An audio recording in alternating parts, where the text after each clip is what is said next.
श्रद्धेय गुरुदेव आदरणीय मनोज जी, भाई राजेंद्र मालवीय नहीं बोलते, मैं तो आज ही बोलता हूँ शुरू से। कर्मठ हमारे सूत्रधार इन आयोजनों के मनीष जी, पिछला जो गुरुकुल महोत्सव था चित्रकूट में, उसके भी सारा कार्यभार विवेक और मनीष जी के मजबूत कंधों पर ही था और वो एक ऐतिहासिक यादगार आयोजन रहा था, आज का भी रहेगा। मुझे गुरुकुल के बारे में कहाँ से इसका प्रादुर्भाव हुआ, कैसे हुआ, क्या इसके उद्देश्य थे, कहाँ तक गुरुकुल सफल हो पाया, बहुत संक्षिप्त शब्दों में मैं अपनी बात आप तक पहुंचाना चाहता हूँ। 2017 में, उसके पहले से गुरुजी अपने जन्मदिन पर नरसिंहपुर में ही अपना जन्मदिन का एक आयोजन अपने खर्चे पर करते थे और उसमें कई कवि और साहित्यकार और राजनेता भी उसमें बड़े बड़े आते थे। पहली बार 2017 में मुझे भी सौभाग्य मिला उसमें शामिल होने का गुरुदेव के जन्मदिवस पर। वहां पर जब गुरुदेव ने अपना उद्बोधन दिया तो इनके वक्तव्य में एक दर्द, एक टीस झलक रही थी और वो दौर था जब लाफ्टर शो पीक पर था और मंचों पर केवल कविता के नाम पर चुटकुले और मिमिक्री चल रही थी। तो गुरुजी के मन में वो बहुत बड़ी चीज थी कि कविता नीचे जाती जा रही है, कविता का ह्रास होता जा रहा है और मंच पर चुटकुले और मिमिक्री हावी हो रही है। जैसे ही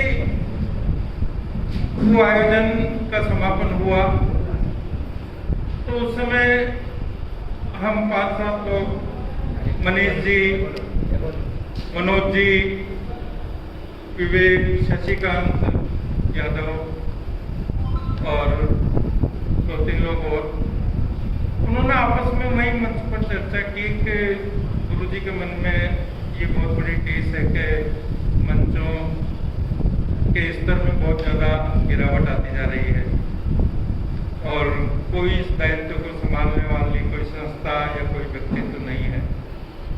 वैसे मैं बता दूं, गुरुजी से मेरा परिचय लगभग 30 साल पुराना है। जब मेरी शुरुआत मंचों पर हुई थी तब गुरुजी पीक पर थे मंचों पर।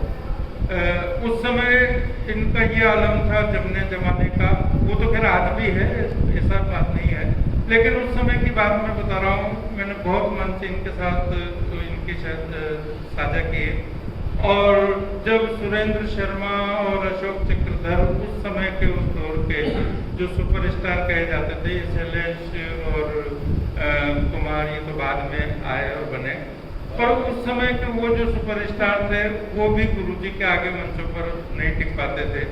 वो दौर मैंने देखा है जब मेरी शुरुआत थी। मैं गवा रहा हूँ का। मैंने उस समय जब मेरे हाथों में मंच आया तो हाड़ोती के कई मंचों पे गुरुजी को बुलाया भी सही, तब से मेरा परिचय है और निरंतर। पर वो बीच में फिर थोड़ा सा मतलब कम्युनिकेशन का गैप हो गया और वो फिर वापस जो है संपर्क बना फेसबुक के माध्यम से। तो मैं जो मुख्य बात आपको बताना चाहता हूँ कि वो वही दौर था लाफ्टर शो वाला, जिसमें चुटकुले हावी थे, मिमिक्री हावी थी। उस समय केवल गिनती के टिप्स पर 2-4 लोग ही ऐसे होंगे और उसमें प्रमुखता से अगर 4 लोग भी छंद लिखने वाले फेसबुक पर थे तो 80% छंद रोज अलग अलग प्रकार के, अलग अलग तरह के केवल गुरुजी फेसबुक पर लिखते थे। बाकी 20% में वो 4-5 लोग जो भी और रहे होंगे वो थे। उनको हम पढ़ा करते थे और पढ़ करके ही सीखा करते थे, जब तक फिर गुरुजी से आमना सामना मुलाकात नहीं हुई थी। पर मैं निरंतर पढ़ता था और पढ़ करके सीखता था और अपने छंदों में सुधार करता था। फिर जब वो 2017 में संयोग बना, और एक बात और आपको सबको जानकारी होगी, कला की जितनी भी विधाएं हैं, चाहे वो नृत्य हो, संगीत हो, अभिनय हो या और कोई भी कला हो, उसके सबके इंस्टीट्यूट हैं, चाहे प्राइवेट हैं, सरकारी हैं, पूरे वर्ल्ड में है। लेकिन केवल कविता ऐसी है कि आज दिन तक वर्ल्ड में उसका कोई इंस्टीट्यूट नहीं है जहाँ की फीस लेकर के कविता पढ़ाई जाती है और कविता सिखाई जाती है, आज भी नहीं, मैं दावे से कहता हूँ। अब ऐसी स्थिति में गुरु शिष्य परंपरा या फिर एक हेरिडिटी, किसी के पिताजी, दादाजी, चाचा जी अगर कवि है तो खून में वो चीज आती है, वहाँ से वो डेवलप होती है। ऐसे उदाहरण जैसे कवि मिलते हैं, पर इन दो आधारों पर ही ये कविता का कारवां चलता रहा और आगे बढ़ता रहा। ऐसा अब वो फेसबुक आने के बाद उसमें एक वो दिखाई दी किरण आशा की कि हाँ, यहाँ से सीखा जा सकता है। तो उसमें छंद की जो शुरुआत हुई, उस समय मंचों पर भी छंद बिल्कुल गायब हो गए थे। मैं ये 14, 15, 16 की बात कर रहा हूँ। मंचों पर सीधे शुद्ध वही चुटकुले, मुक्त छंद कविताएं और ये वो नौटंकियां सब चलती थी। छंद बिल्कुल गायब होते जा रहे थे। गिनती के 1-2 लोग मंचों पे थे जिनमें ओम प्रकाश आदित्य जी का नाम लिया जा सकता है, अल्लड़ बीकानेरी जी का नाम लिया जा सकता है, गुरु जी तो थे ही सही, ये समकक्ष थे, और ओमपाल सिंह निडर, ये 4-5 लोग केवल मंचों पर थे जो छंद पढ़ते थे, बाकी सब वैसा ही था। तो उसमें से भी फिर 2 लोग असमय जो छंद के बड़े वो माने जाते थे, आदित्य जी और अल्लड़ जी वो नहीं रहे, तो केवल 2 लोग रह गए। उसमें भी फिर ओमपाल सिंह जी राजनीति में चले गए तो उनका भी मंच से कटा हो गया, केवल गुरुजी छंद के अकेले मंचों पर रह गए। इन्होंने जब फेसबुक पर लिखना शुरू किया छंद और लोगों ने पढ़ना शुरू किया, तो देखा देखी कुछ और लोगों ने भी छंद फेसबुक पे डालना शुरू किया और वहां से ये छंद के प्रति जागृति धीरे धीरे आगे बढ़ने लगी, आगे का रास्ता तय करने लगी। फिर जब 2017 में वो क्षण आया गुरुजी के जन्म दिवस पर, तब फिर जब ये बात आई तो उस समय जो लोग वहाँ थे, मेरे ख्याल से 8-10 लोगों ने वो ग्रुप बनाया था उन्हें जी, अपन जो 8-10 लोग थे, तो गुरुकुल का कि भाई एक ग्रुप बनाया जाए, वही मंच पे तय हुआ नाम क्या रखा जाए। तो अचानक मेरे मुंह से निकल गया कि गुरुकुल, और वो एक ही बार में सेलेक्ट हो गया और गुरुकुल उस ग्रुप का नाम रखा। 8-10 लोगों ने शुरुआत की, धीरे धीरे साल भर में वो संख्या 30-35 तक जा पहुंची। फिर उसमें गुरुजी समस्या पूर्ति की पंक्ति देते थे, सब लोग लिखते थे और वो धीरे धीरे मामला बढ़ता रहा। अगले साल फिर विधिवत रूप से हमने गुरुकुल महोत्सव शुरू किया। वो चलता रहा ग्रुप, पर वो चित्रकूट से शुरू किया।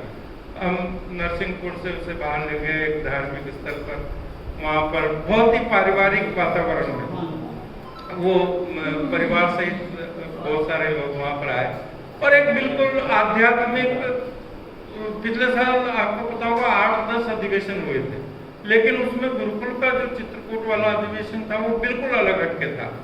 उसमें मतलब एक कॉम्बिनेशन था बहुत अच्छा, अध्यात्म का, साहित्य का और पारिवारिकता का।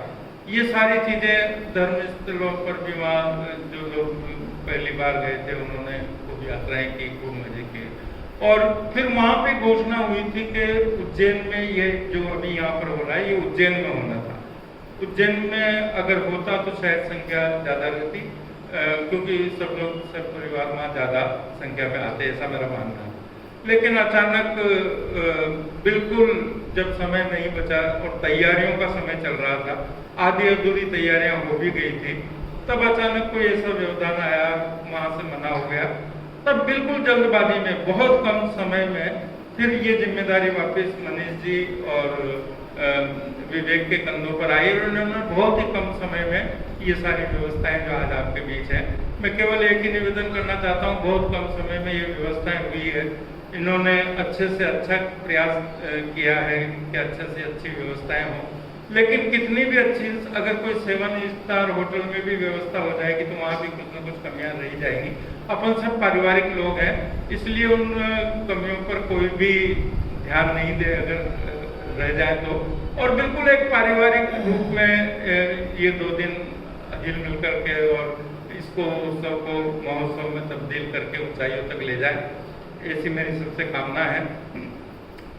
अब रही बात इसके उद्देश्य की, तो उद्देश्य यही था कि छंदबद्ध कविताएं जो गौण होती जा रही थी वो वापस मंचों पे आए, और इसमें हम कामयाब भी हुए।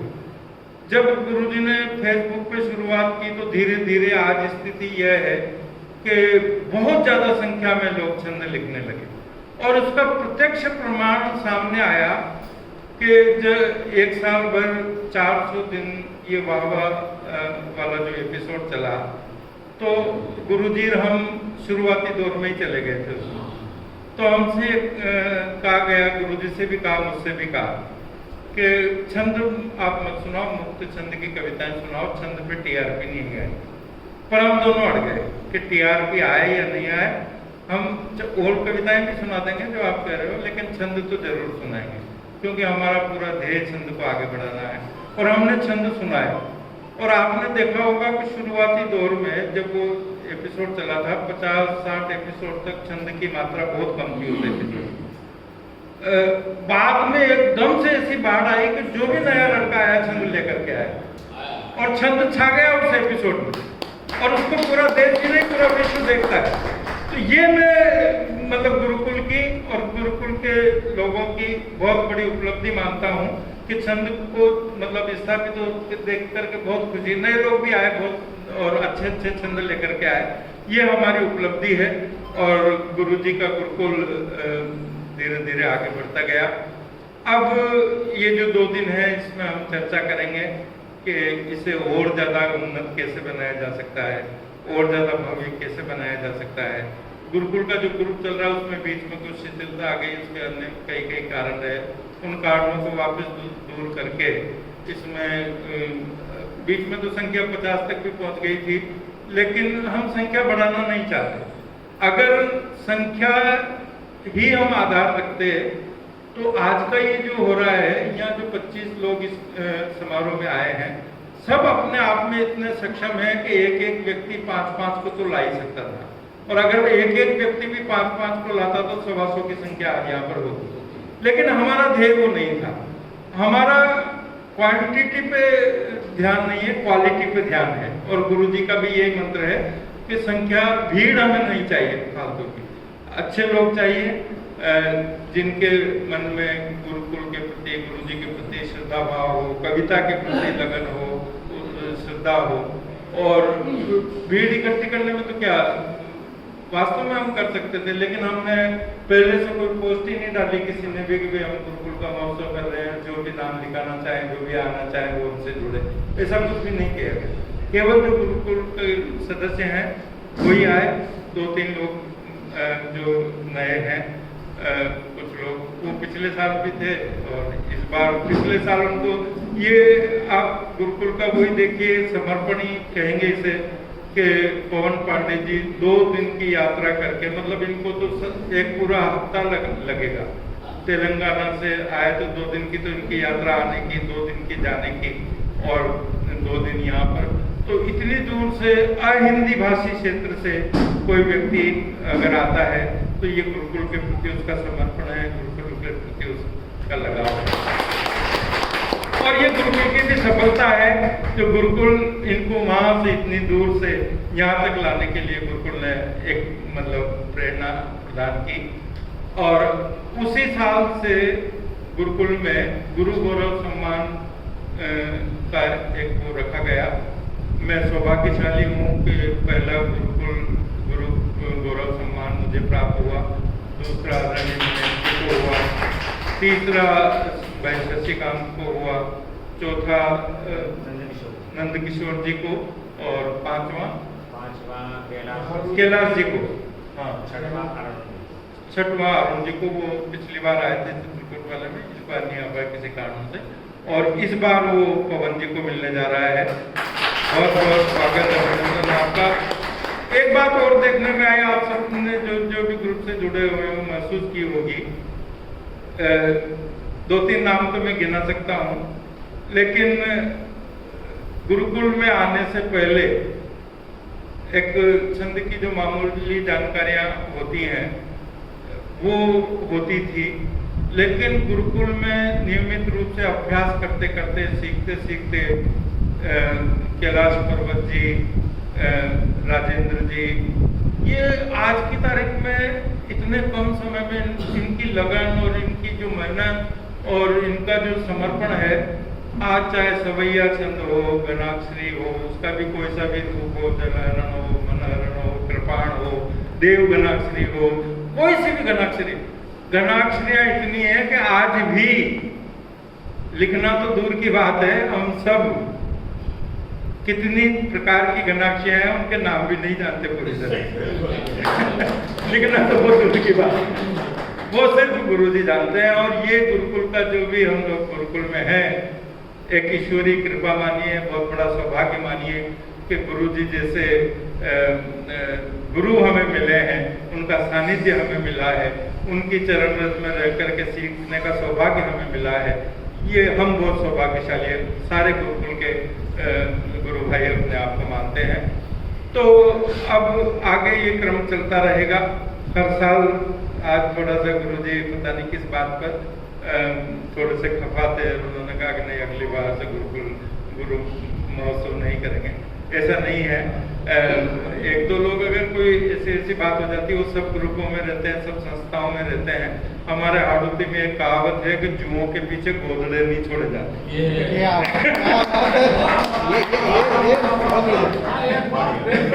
बहुत बढ़िया। तो इसलिए वो सब चलता रहता है, और सभी चाहते हैं, नहीं एक व्यक्ति चाहता है कि गुरुकुल महोत्सव हर साल होगा और दिनों दिन बहुत भव्य होगा, दिव्य होगा। और मैं और किशोर जी आज जब हम आ रहे थे तो हम दोनों ने, हालांकि अच्छा इसका प्रमाण देख लिए गुरुजी, प्रमाण मैं आपको बता रहा हूँ। हम जब इस हॉल में आए तो पवन जी ने कहा और राहुल भाई ने कि अगला जो 2024 का महोत्सव है वो पचमढ़ी में हमने तय कर लिया। नहीं सुनो एडवांस में पंचतत्व आएगा। तो फिर इनसे ये बात ही चल रही थी तो हमने मना किया, मैंने कहा नहीं आपका नंबर 2025 में आएगा, 24 में तो राजस्थान में तय हो चुका है। अब आप ताली बजा सकते हैं। तो उसकी मैं जो हमने रूपरेखा बनाई है उसका थोड़ी सी मैं आपको जानकारी दे देता हूँ। जिस तरह से चित्रकूट का हमने एक बनाया था संगम, 3 तरह का अध्यात्म और साहित्य और पारिवारिक नाम, वो वहां पर थोड़ा सा एक अलग हटके होगा और वो ऐसा होगा जो अभी तक इस तरह का अधिवेशन हुआ ही नहीं होगा। उसकी भूमिका में मैं केवल बस इतना करना चाहता हूँ कि देखिए ज्यादातर लोग इस प्रोफेशन से जुड़े हुए हैं, मंचों पर दूर जाते हैं कविता पाठ करने, अधिकतर हम में से। तो ये प्रोफेशन ऐसा है जिसमें हम प्रकृति के, कुदरत के विरुद्ध चलते हैं। कुदरत ने जो टाइम सोने का बनाया है हम उसमें सोते नहीं हैं, जो टाइम खाने का बनाया उस टाइम टेबल से खा नहीं पाते, बैठे हम खाना पीना सोना, उससे हमारा शरीर खराब होता है आगे जाकर। तो सबसे पहली बात तो ये है कि शरीर को स्वस्थ रखना। अगर हम शरीर को स्वस्थ रखेंगे तो ही आगे चल करके लंबी दूरी की यात्राएं तय कर सकेंगे। अगर शरीर ही स्वस्थ नहीं है तो फिर हम कुछ नहीं कर सकते। तो हमने ऐसा वो एक योजना बनाई है, वहाँ पर जयपुर से 22 किलोमीटर दूर इंडिया का 4थे नंबर की रेटिंग पर जो आता है, बहुत बड़ा प्राकृतिक चिकित्सालय है। चिकित्सालय नहीं है, वो आश्रम ही एक तरह का, 80 एकड़ जमीन में बना हुआ है। उनकी खुद की गौशाला है, खुद की गायें हैं, वहाँ शुद्ध उन गायों का दूध, दही, घी मिलता है। वो फलों के उन्होंने वहाँ पे पौधे लगाए हुए हैं, तो शुद्ध फल बिना दूसरी रासायनिक खाद के, पपीता, सेब वगैरह वो सब वहाँ पर उत्पन्न होता है। और साथ साथ वो एक चिकित्सा नहीं है, वो बॉडी की, जैसे अपन गाड़ी की सर्विस करवाते हैं, कार की, मोटरसाइकिल की, साल भर में, वैसे पूरी बॉडी की सर्विस होती है। तो और अगर वो मैं तो 12-15 साल हो गए वहाँ पर जाते हुए, और यहाँ भी जो लोग बैठे हैं इनमें से बेरोलाल जी वहाँ पर जाते हैं नियमित रूप से, किशोर जी नियमित रूप से कितने ही सालों से जा रहे हैं, काव्या भी बहुत सालों से जा रही है। बहुत अच्छी जगह है, रिसोर्ट तो कहीं भी नहीं लगता, इतना लंबा चौड़ा 80 एकड़ में वो बना हुआ है, और शुद्ध सात्विक खाना पीना है। बहुत सारे वहाँ पर कम से कम 100 कमरे हैं, बड़े बड़े हॉल हैं, सारी सुविधाएं वहाँ पर है। तो अगला जो हम करेंगे वो वहाँ पर करेंगे, ताकि 3-4 घंटे अपने बॉडी की सर्विस करवाएंगे, प्राकृतिक चिकित्सा का लाभ लेंगे, बाकी दिन भर और रात में गोष्ठी और सत्र जो भी है वो वहाँ पर करेंगे, और आपको एक अलग ही तरह का आनंद और अनुभव वहाँ पर देखने को मिलेगा। तो अगर आप सहमत हो तो मेरी बात का समर्थन करें, ताकि मुझे राजस्थान में किया जाएगा। तो यही है, यहाँ और भी सत्र होंगे, समय शायद मैंने ज़्यादा ही ले लिया जो रखा गया था उससे। तो सब इस उत्सव का, महोत्सव का आपस में